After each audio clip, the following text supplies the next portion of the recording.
Afternoon विद्यार्थी मित्रांनो, आज आपण व्हिडिओमध्ये जे अर्थशास्त्राचा अभ्यासक्रम आहे त्या अभ्यासक्रमामधील तिसरं प्रकरण आपण पाहतोय, मागणी विश्लेषण. विद्यार्थ्यांनो, आपण मागणी म्हणजे नेमकं काय, मागणीवर परिणाम करणारे घटक कोणते,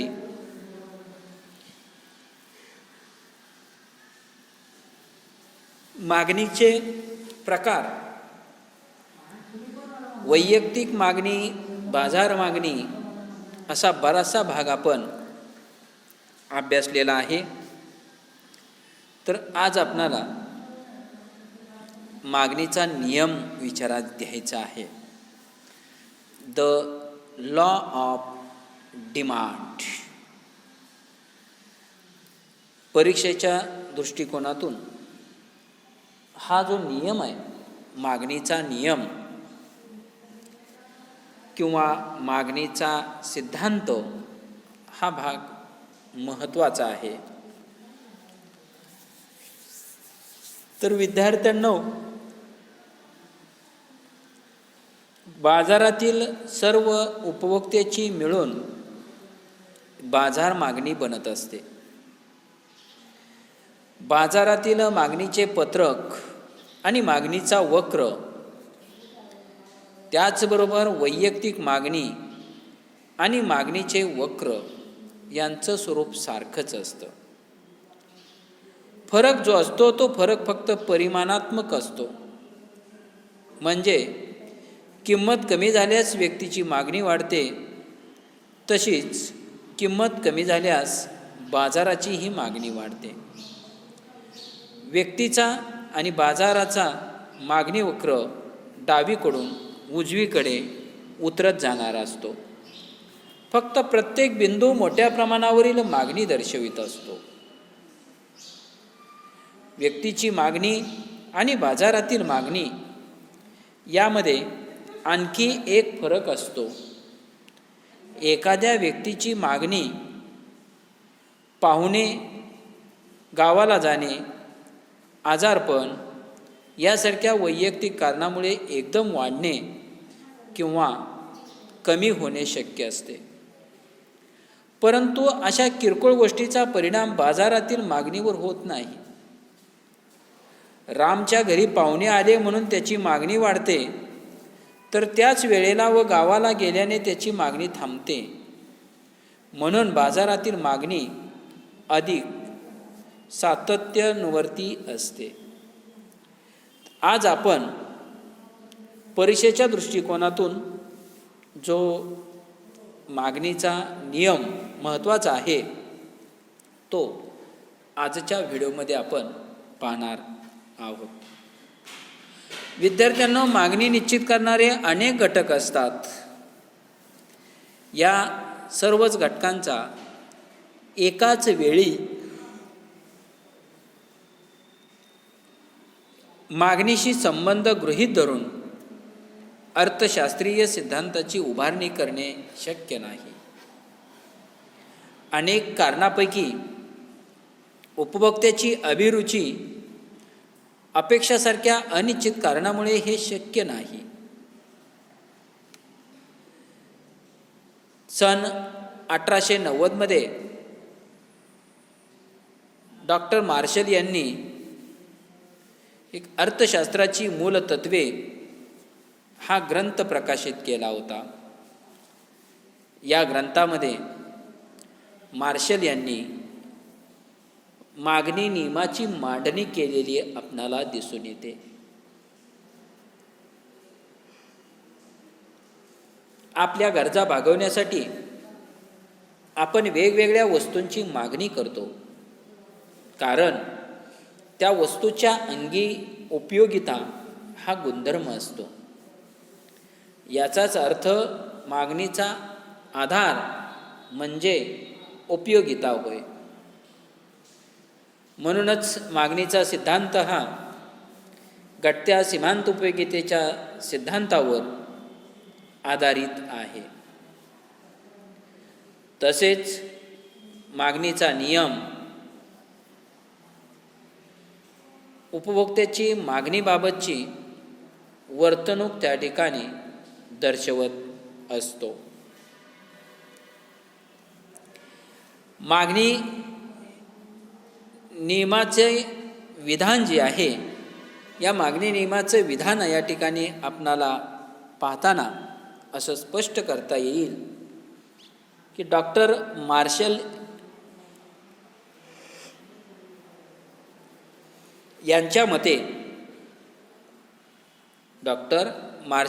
मते इतर परिस्थिती स्थिर असताना वस्तूची किंमत वाढली असता मागणी घटते आणि वस्तूची किंमत कमी झाली असता मागणी वाढते. विद्यार्थ्यांनो, साध्या आणि सोप्या भाषेमध्ये डॉक्टर मार्शल यांनी मांडलेल्या मागणी नियमाचं विधान त्या ठिकाणी सांगितलेलं आहे. दैनंदिन जीवनामध्ये जो अनुभवास येतो तो अनुभव डॉक्टर मार्शल यांनी सिद्धांताच्या आधारे स्पष्ट करण्याचा प्रयत्न केलेला आहे. दैनंदिन जीवनामध्ये असा अनुभव येतो की ज्या वेळेस वस्तूची किंमत कमी असते त्यावेळेस अधिक वस्तू खरेदी केल्या जातात आणि ज्या वेळेस वस्तूची किंमत अधिक असते त्यावेळेस कमी वस्तूची खरेदी केली जाते. म्हणजे जास्त किमतीला कमी वस्तू विकत घेतल्या जातात आणि कमी किमतीला जास्त वस्तू विकत घेतल्या जातात. हेच या विधानाच्या साहाय्यानं त्या ठिकाणी स्पष्ट होते. म्हणजे इतर परिस्थिती स्थिर असताना वस्तूची किंमत वाढली असता मागणी घटते आणि वस्तूची किंमत कमी झाली असता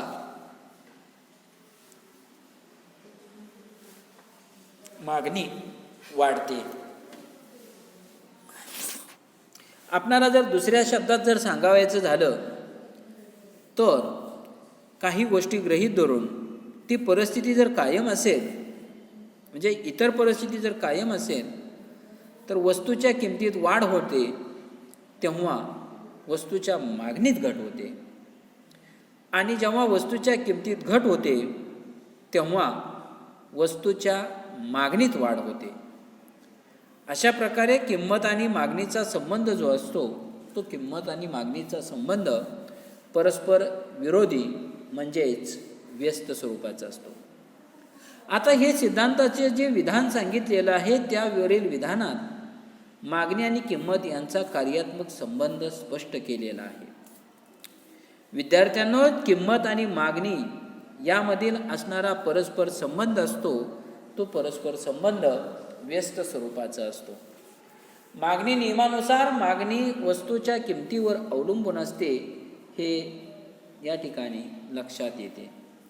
किंमत कमी झाल्यास वस्तूची मागणी वाढते आणि किंमत वाढल्यास वस्तूची मागणी कमी होते. येथे किंमत हा निर्धारक घटक आहे.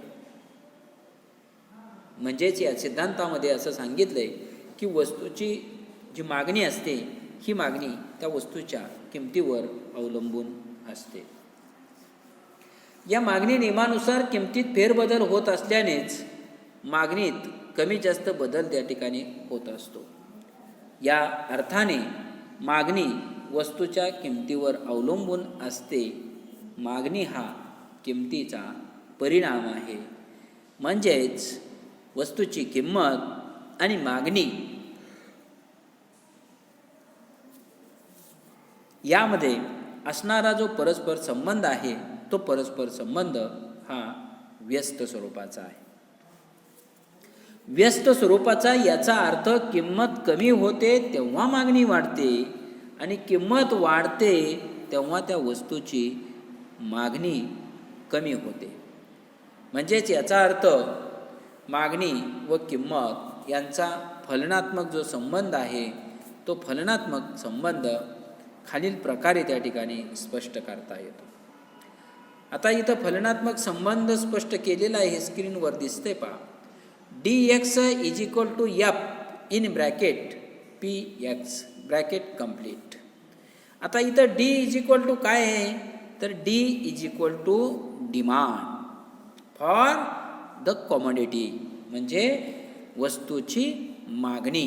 डी म्हणजे डिमांड फॉर द कमोडिटी, म्हणजे वस्तूची मागणी दर्शवते. काय, डी. आता एक्स काय दर्शवतं, तर एक्स हे कमोडिटी दर्शवते, म्हणजे X is equal to commodity किंवा वस्तू. त्यानंतर एफ,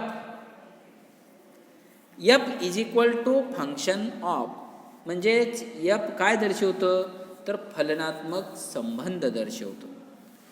आणि P X is equal to price of the commodity, price of the commodity, म्हणजेच पी एक्स म्हणजे वस्तूची किंमत.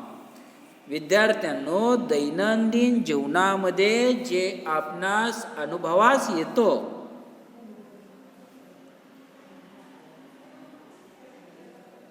तो अनुभव डॉक्टर मार्शल यांनी सिद्धांताच्या साहाय्याने स्पष्ट केलेला आहे. अर्थशास्त्राची मूलतत्वे या नावाचा ग्रंथ 1890 साली डॉक्टर मार्शल यांनी मांडला आणि या ग्रंथामध्ये मार्शल यांनी मागणी नियमाचं विस्तृतपणे विवेचन त्या ठिकाणी केलेलं आपणाला दिसून येतं. म्हणजेच ज्यावेळेस इतर परिस्थिती कायम असते त्यावेळेस वस्तूची किंमत कमी झाली की त्या वस्तूची मागणी विस्तारते आणि किंमत वाढल्यास मागणीचा संकोच होतो, असं मागणीचा नियम सांगतो. आता हा सिद्धांत मांडत असताना डॉक्टर मार्शल यांनी काही गोष्टी गृहीत धरलेल्या आहेत. गृहीत धरलेली परिस्थिती जर अनुभवास येत नसेल तर डॉक्टर मार्शल यांनी मांडलेला जो नियम आहे तो नियम खरा ठरू शकत नाही. तर त्या नियमाची जी गृहीतकं आहेत ती गृहीतकं आपल्याला विचारात घ्यायची आहेत. आता गृहीतके म्हणजे अझम्पशन्स, त्यामध्ये पहिलं गृहीतक आहे स्थिर उत्पन्न पातळी. आता डॉक्टर मार्शल यांनी या नियमाची मांडणी करत असताना एक गोष्ट गृहीत धरलेली आहे. ती कोणती गोष्ट, तर स्थिर उत्पन्न पातळी. ही गोष्ट डॉक्टर मार्शल यांनी गृहीत धरलेली आहे. म्हणजे सिद्धांत काळामध्ये जर आपल्याला हा सिद्धांत अनुभवास यावयाचा असेल तर या ठिकाणी उत्पन्न जे आहे हे उत्पन्न स्थिर असलं पाहिजे. उत्पन्नात जर बदल झाला तर हा सिद्धांत अनुभवास येत नाही. आता जर किंमत स्थिर उत्पन्न पातळी जर नसेल तर हा सिद्धांत कसा अनुभवास येत नाही हे आपण विचारात घेऊ. बघा, जर उत्पन्न पातळी जर स्थिर नसेल तर हा सिद्धांत अनुभवास कसा येत नाही. आता या ठिकाणी व्यक्तीचं उत्पन्न 10,000 रुपये आहे. बघा, व्यक्तीचं उत्पन्न किती आहे, 10,000 आहे. जर उत्पन्न 10,000 रुपये असताना समजा चप्पलची जोड 200 रुपयाला आहे. चप्पलची जोड किती आहे, 200 रुपयाला आहे. आणि जर समजा त्या चप्पलची किंमत 200 रुपयावरून 220 रुपये झाली तर मागणी नियम काय सांगतो, किंमत कमी झाली की मागणी वाढते आणि किंमत वाढली की मागणी आपोआप कमी होते. पण इथं काय झालेलं आहे, किंमत 200 रुपयावरून 220 रुपये झाली. नियम काय सांगतो, मागणी कमी होते. म्हणजेच या नियमानुसार काय व्हायला पाहिजे, चप्पलची मागणी कमी व्हायला पाहिजे. पण ग्राहकाचं उत्पन्न 10,000 रुपयावरून जर 15,000 रुपये जर उत्पन्न झालं तर इथं चप्पलची किंमत वाढून सुद्धा मागणी कमी होणार नाही. उलट चप्पलची किंमत वाढूनही मागणी वाढू शकते. हे लक्षात घ्या. म्हणून उत्पन्न स्थिर असलं पाहिजे. उत्पन्नात बदल झाला तर हा नियम अनुभवास येत नाही. म्हणजे मागणीचा नियम अनुभवास येण्यासाठी ग्राहकाचे उत्पन्न स्थिर असले पाहिजे. त्या काळात उत्पन्नात वाढही होता कामा नये आणि घटही होता कामा नये. ग्राहकांच्या उत्पन्नात वाढ झाल्यास वस्तूची किंमत वाढली असतानाही ते अधिक वस्तूची मागणी करतील. तसेच ग्राहकांचे उत्पन्न कमी झाल्यास वस्तूची किंमत पूर्वीपेक्षा कमी होऊन सुद्धा ते आपली मागणी कमी करतील. म्हणून नियमाच्या सत्यतेसाठी ग्राहकाचं जे उत्पन्न आहे हे उत्पन्न स्थिर असावे असे गृहीत मानले आहे. त्यानंतर दुसरं गृहीत विचारात घेतलेलं आहे ते म्हणजे लोकसंख्येच्या आकारमानात बदल होता कामा नये. लोकसंख्येच्या आकारमानात बदल होता कामा नये. म्हणजे लोकसंख्येचं आकारमान स्थिर असलं पाहिजे. बघा, जर लोकसंख्येच्या आकारमानात जर बदल झाला तर हा सिद्धांत प्रत्ययास येत नाही. मागणीचा नियम अनुभवास येण्यासाठी लोकसंख्येत बदल होऊ नये. लोकसंख्येत बदल होऊ नये असे गृहीत धरले आहे. मागणी नियमानुसार वस्तूची किंमत कमी झाल्यामुळे मागणी वाढली पाहिजे. परंतु दरम्यानच्या काळात काही कारणामुळे लोकसंख्या घटल्यास मागणी कमी झालेली दिसेल. या उलट वस्तूची किंमत वाढल्यामुळे मागणी नियमानुसार मागणी कमी व्हायला पाहिजे. परंतु त्याच काळात लोकसंख्येत वाढ झाल्यास मागणी वाढलेली दिसून येईल. लोकसंख्येत होणारी वाढ अगर लोकसंख्येत होणारी घट यामुळे हा सिद्धांत लागू होत नाही. म्हणून लोकसंख्या स्थिर असणे फार आवश्यक आहे. आता जर लोकसंख्या स्थिर नसेल, बघा, लोकसंख्या जर स्थिर नसेल तर हा सिद्धांत कसा अनुभवास येत नाही हे आपण एक साधं उदाहरण घेऊन पाहूया.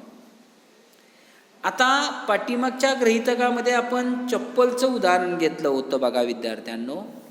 आता याही गृहीतकामध्ये आपण काय करू, चप्पलचंच उदाहरण आपण इथं डोळ्यासमोर ठेवू. समजा नातेपुते गाव आहे. नातेपुते गावाची लोकसंख्या 10,000 इतकी आहे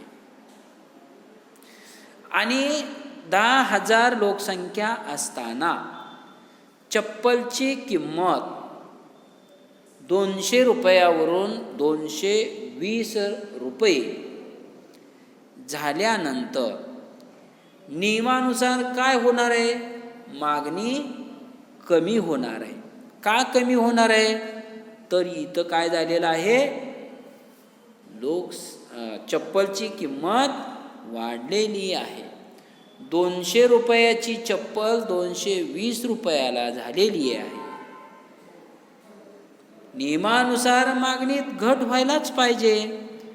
मागणी 200 रुपये किंमत असताना जर नातेपुतेमध्ये जर 200 चप्पलच्या जोडला मागणी असेल तर 220 रुपये किंमत झाल्यानंतर चप्पलच्या जोडची मागणी 200 जोडवरून 190 195 नगापर्यंत कमी व्हायला पाहिजे.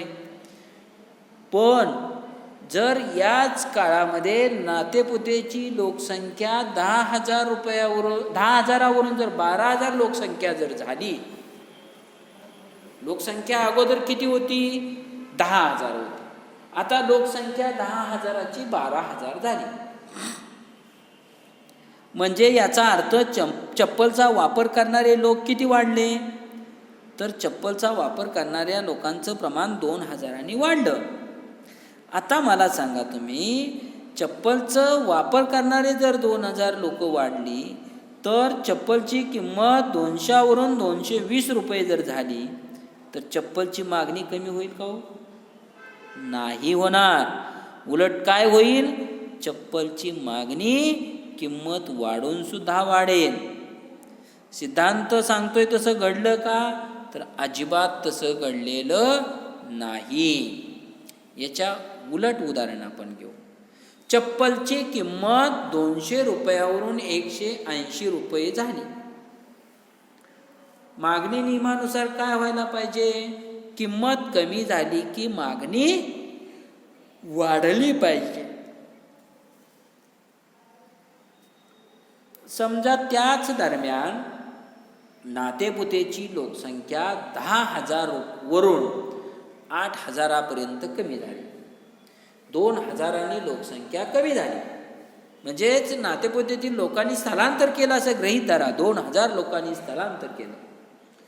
इथं सिद्धांत सांगतोय त्या पद्धतीनं किंमत कमी झाल्यानंतर मागणी वाढेल का हो? मागणी वाढणार नाही. का वाढणार नाही?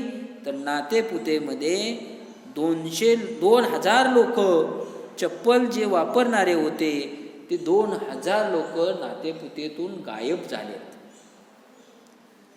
मग नातेपुतेमधून जर 2,000 लोक जर कमी झाली, तर इथं नातेपुतेमध्ये चप्पलची किंमत कमी होऊन सुद्धा मागणी वाढेल का?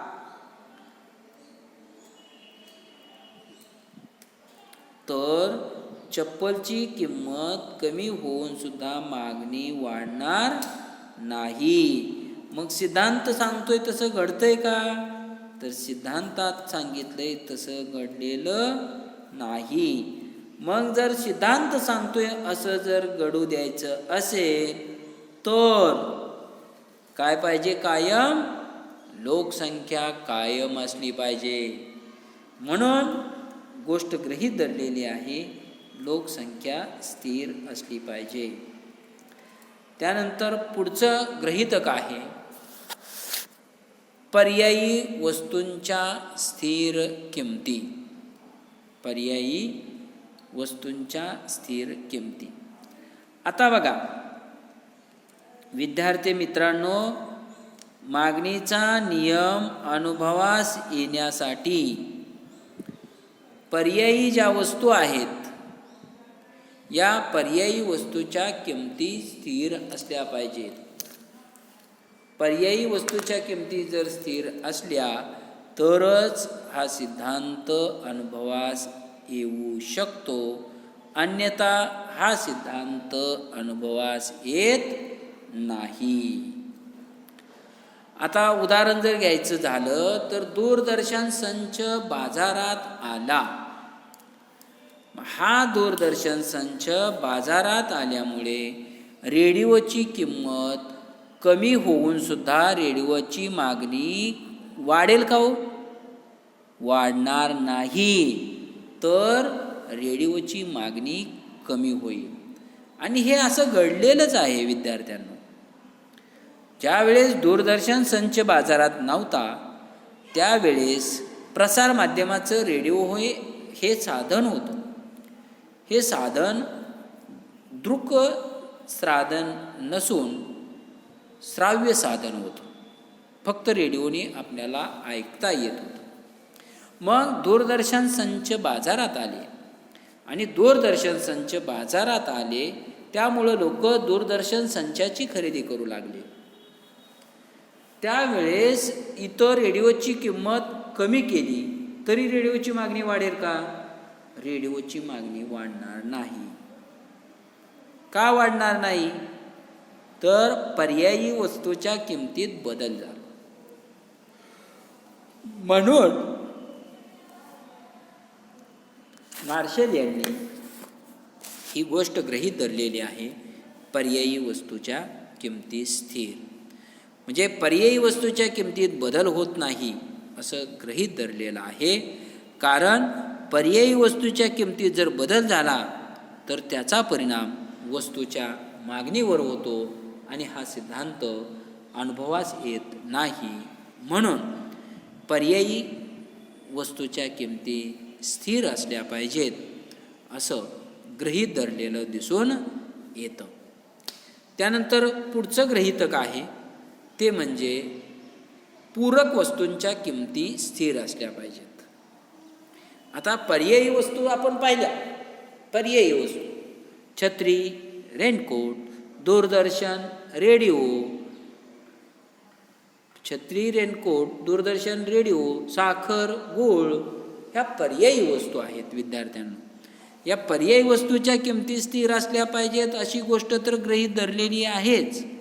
त्याचबरोबर पूरक वस्तूंच्या किमतीसुद्धा स्थिर असल्या पाहिजेत अशी गोष्ट मार्शल यांनी गृहीत धरलेली आहे. जर पूरक वस्तूच्या किमतीत बदल झाला तर हा सिद्धांत अनुभवास येत नाही. आता पूरक वस्तू, मोटारीला पेट्रोल पूरक वस्तू आहे. पूरक वस्तू कशाला म्हणायचं? तर एका वस्तूच्या किमतीतील बदलाचा परिणाम दुसऱ्या वस्तूच्या मागणीवर जर होत असेल तर त्या वस्तूला पूरक,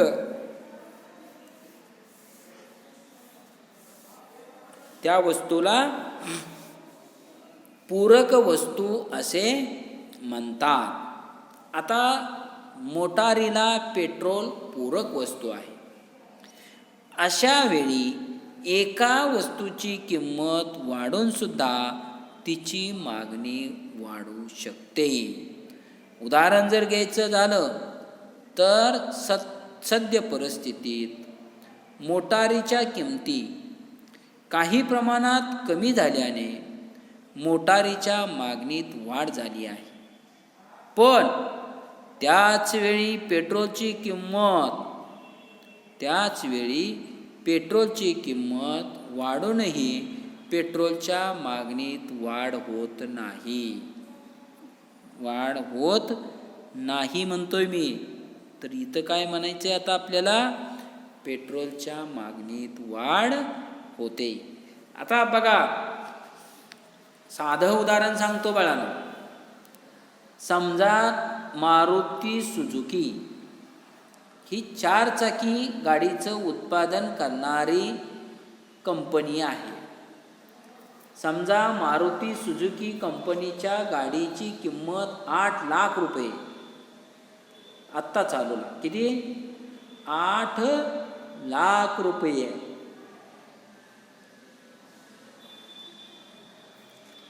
आणि मला सांगा 8 लाख रुपये किंमत असताना पेट्रोलची किंमत 108 रुपये लिटर आहे.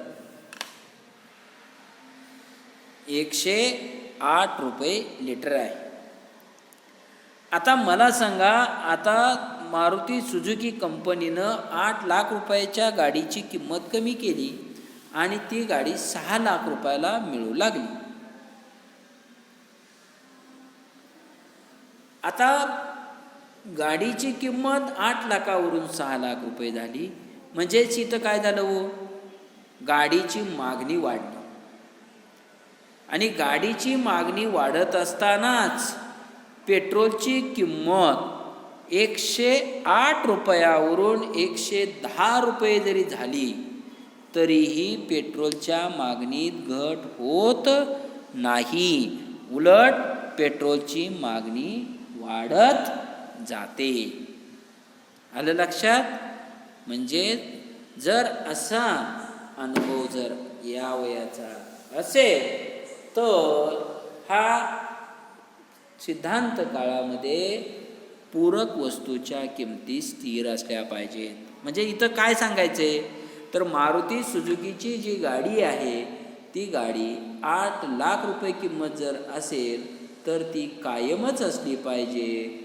तरच पेट्रोलची किंमत वाढली की त्याची मागणी कमी होईल आणि पेट्रोलची किंमत कमी झाली की त्या पेट्रोलची मागणी वाढेल. कधी वाढेल, तर ही जी पूरक वस्तू आहे मारुती सुझुकी या कंपनीची 4 चाकी गाडीची किंमत 8 लाख रुपये कायम असली पाहिजे.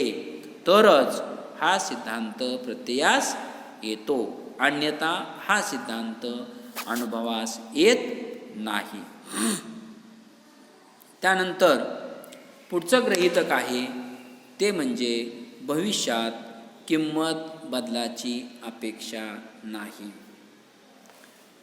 भविष्यात किंमत बदलाची अपेक्षा नाही म्हणजे भविष्यकालीन किमतीचा अंदाज कायम असला पाहिजे.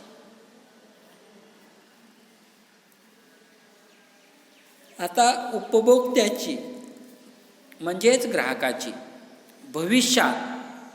भविष्यकाळामध्ये किमतीबाबत बदल घडून येण्याची कोणतीही अपेक्षा नाही असं गृहीत धरलेलं आहे. जर भविष्यात वस्तूची किंमत वाढीचा अंदाज असेल तर उपभोक्ते सध्याच्या काळात किंमत वाढत असतानाही जास्त मागणी करू शकतात. म्हणून भविष्यकालीन किमतीचा अंदाज कायम असला पाहिजे. विचाराधीन वस्तूची किंमत भविष्यकाळात वाढेल किंवा घटेल असे ग्राहकांना वाटत नाही असे गृहीतक मानलेलं आहे.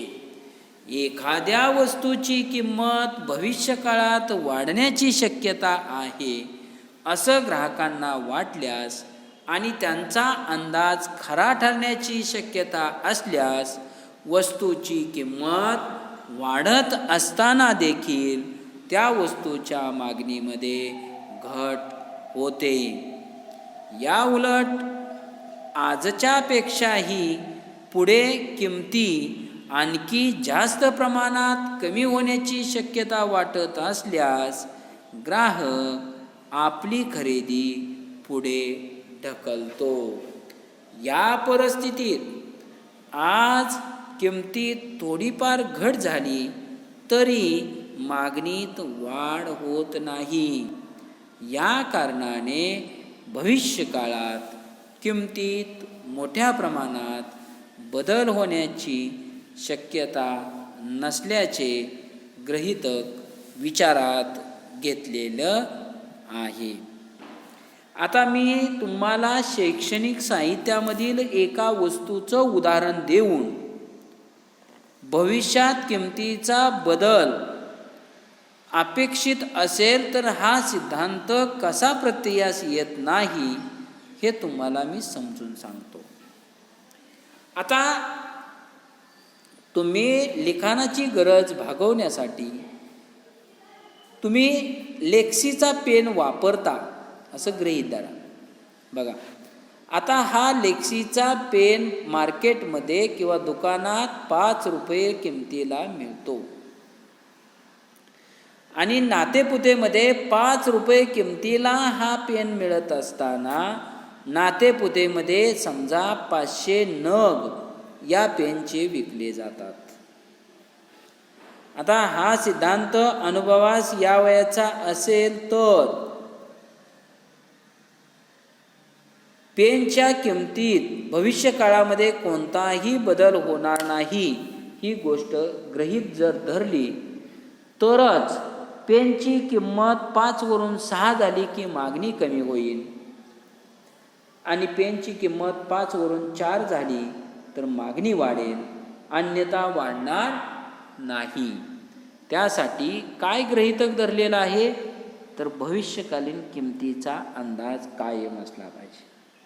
जर भविष्यकालीन किमतीतील बदलाची जर अपेक्षा असेल तर हा सिद्धांत कसा प्रत्ययास येत नाही बघा. समजा लेक्सीचा पेन 5 रुपये किंमत आहे आणि तो पेन 500 नग विकला जातो. आता जर तो पेन आज 5 रुपयावरून जर 4 रुपयाला जर झाला, तर या नियमानुसार मागणी 500 नगावरून 550 नगापर्यंत वाढली पाहिजे.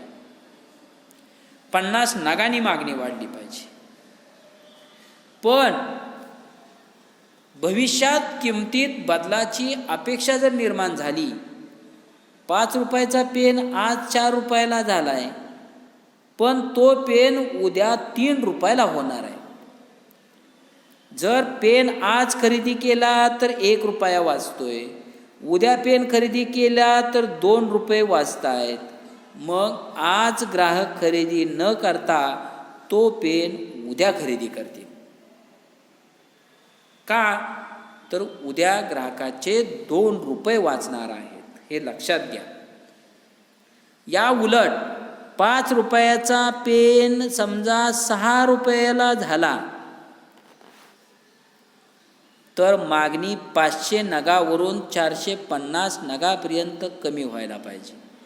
पण तो पेन 5 वरून 6 झाला आहे, पण उद्या तो पेन 5 रुपयावरून 7 रुपये होणार आहे. मग ग्राहक विचार काय करतील?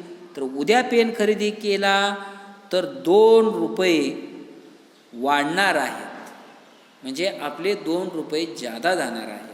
आणि आज पेन खरेदी केला तर फक्त आपला 1 रुपया जादा जाणार आहे. म्हणून ग्राहक काय विचार करतील? उद्या 2 रुपये तोटा सहन करण्यापेक्षा आज आपण 1 रुपया तोटा सहन करू आणि आजच आपण पेन 5 रुपयावरून 6 रुपये झाला आहे, त्यावेळेस आजच खरेदी करण्याचा निर्णय घेतील. म्हणजे इथं काय झालं? किंमत वाढून सुद्धा मागणी वाढली. नियम सांगतोय असं सांगितलं, घडलं का? घडलेलं नाही. त्यानंतर पुढचं गृहीतक आहे ते म्हणजे आवडीनिवडी, सवयी, फॅशन्स इत्यादीमध्ये बदल होत नाही. म्हणजे हा सिद्धांत अनुभवास यावयाचा असेल तर आवडीनिवडी, सवयी, प्राधान्य, फॅशन्स इत्यादीमध्ये बदल होता कामा नये. जर ह्याच्यात बदल झाला तर हा सिद्धांत अनुभवास येत नाही.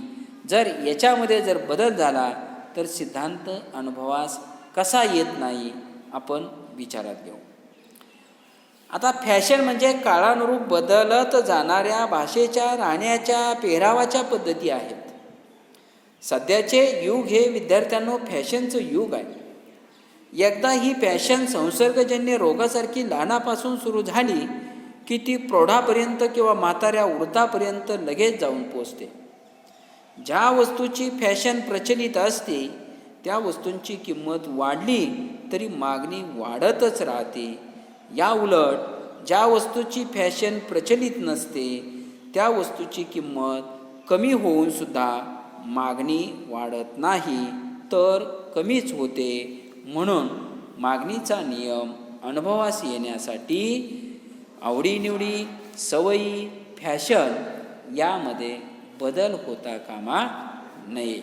आता आपण एक साधं उदाहरण घेऊ. फॅशन किंवा आवडीनिवडी हेच एक उदाहरण घेऊ आपण. समजा 9वारी साडी वृद्ध महिला परिधान करतात. आता सिद्धांत काळामध्ये या वृद्ध महिलांच्या आवडीनिवडी कायम असल्या पाहिजेत तरच हा सिद्धांत प्रत्ययास येतो, अन्यथा प्रत्ययास येत नाही. समजा 9वारी साडीची किंमत 2000 रुपयावरून 2200 रुपये झाली. 2000 रुपयावरून 2200 रुपये झाली तर नियमानुसार काय व्हायला पाहिजे? मागणी कमी व्हायला पाहिजे. आणि त्या 9वारी साडीची किंमत 2000 रुपयावरून 1800 रुपये झाली तर मागणी नियमानुसार त्याची मागणी वाढली पाहिजे. वृद्ध पुरुष धोतर परिधान करतात पहा. ते धोतर 800 रुपये किमतीला होतं. हे धोतर 800 रुपयावरून 700 रुपये किमतीला विकायला सुरुवात झाली. 100 रुपयांनी धोतर कमी किमतीला विकायला सुरुवात झाली. नियमानुसार काय व्हायला पाहिजे? तर मागणी वाढायला पाहिजे. पण या वृद्ध पुरुषांना त्या धोतराऐवजी जर जीन्स पॅन्ट जर आवडायला लागली तर सिद्धांत सांगतोय तसं घडेल का हो? तसं घडणार नाही. धोतरची किंमत कमी होऊन सुद्धा त्याची मागणी कमीच होईल. मी सिद्धांत सांगतोय तसं घडणार नाही. म्हणून आवडीनिवडी, सवयी, फॅशन ह्या गोष्टी कायम असल्या पाहिजेत.